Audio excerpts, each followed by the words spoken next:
عارفين المعلق بتاع ماتش الزمالك ووادي دجله؟ المعلق اللي لو اي لاعب عمل حاجه غلط ما عجبتوش، شاط كوره مثلا طلعت بره، بصع كوره غلط، عمل ميس باص، اي حاجه ما عجبتوش يعمل ازاي؟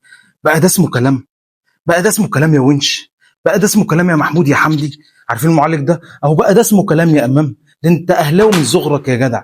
ازمه امام عاشور داخل النادي الاهلي مع الكابتن محمود الخطيب، وسبب الازمه مين؟ تعال معايا نتعرف على تفاصيل الازمه، ويلا بينا. يلا بينا. امام عاشور، الاهلي اتفاجئ، الاهلي عايز يجدد عقد امام عاشور، يمدد العقد بتاعه، فكلم مين؟ الوكيل بتاع امام عاشور. مين الوكيل بتاع امام عاشور؟ احمد يحيى، ده وكيل امام عاشور. فالاهلي كلمه عشان يجدد العقد، فاحمد يحيى قال لهم اصلا امام عاشور فسخ العقد معايا. قالوا له ازاي؟ طب مين وكيله دلوقتي؟ قال لهم وكيله ادم وطني. طب مين ادم وطني ده بقى؟ ادم وطني ده الاهلي عامل حظر في التعامل معاه، مانع اللعيبه التعامل معاه، ما بيتعاملش معاه. فان امام عاشور يروح يفسخ عقده مع احمد يحيى اللي الاهلي بيتعامل معاه وبيثق فيه جدا، ويروح لادم وطني اللي الاهلي رافض التعاون معاه، فدي مشكله ودي ازمه طبعا. ما هو ازاي يا عم؟ ازاي يا عم امام؟ انت بتكسر بكلامنا، انت ماسك علينا زله. يعني شويه شتمت وقلنا يا عم عيل وغلط وهنعلمه الادب وظبطناه والكلام دوت، رجعت ندمت قلت انا اهلاوي من صغري والكلام دوت.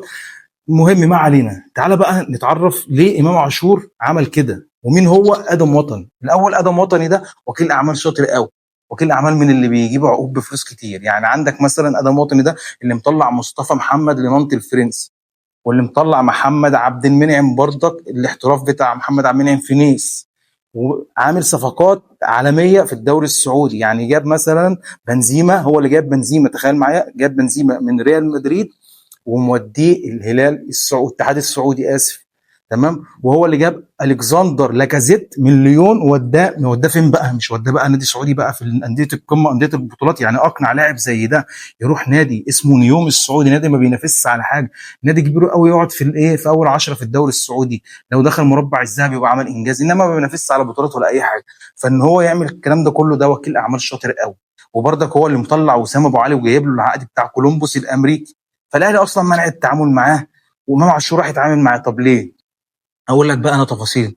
ليه بقى امام كده؟ لا اما بيعمل حاجه من الاثنين، بيقول له دور لي على عرض حلو من ابو فلوس كتير ده، لا اما بيبقى ورا الضغط على النادي الاهلي عشان يزودوا عقده، عشان هو اليومين اللي فاتوا دول الراجل في دماغه انا احسن من زيزو، والايام اثبتت ان انا اللي كنت شايل النادي الاهلي وانا النجم الاول، ازاي زيزو يبقى عقد بتاعه اعلى مني؟ فطبعا نفس اللي امام كان بيعمله مع زيزو وزيزو في الزمالك، والاثنين كانوا امام هو اللي كان بيغير من زيزو وكان بيقول ازاي، ونفس الكلام ده بيكرروا في النادي الاهلي. هي العقليه مش هتتغير، وحقه هو بصراحه النجم الاول في النادي الاهلي، هو بصراحه قوه 50 60 70 80 كمان في المية من النادي الاهلي السنتين اللي فاتوا كان قوته في امام عاشور.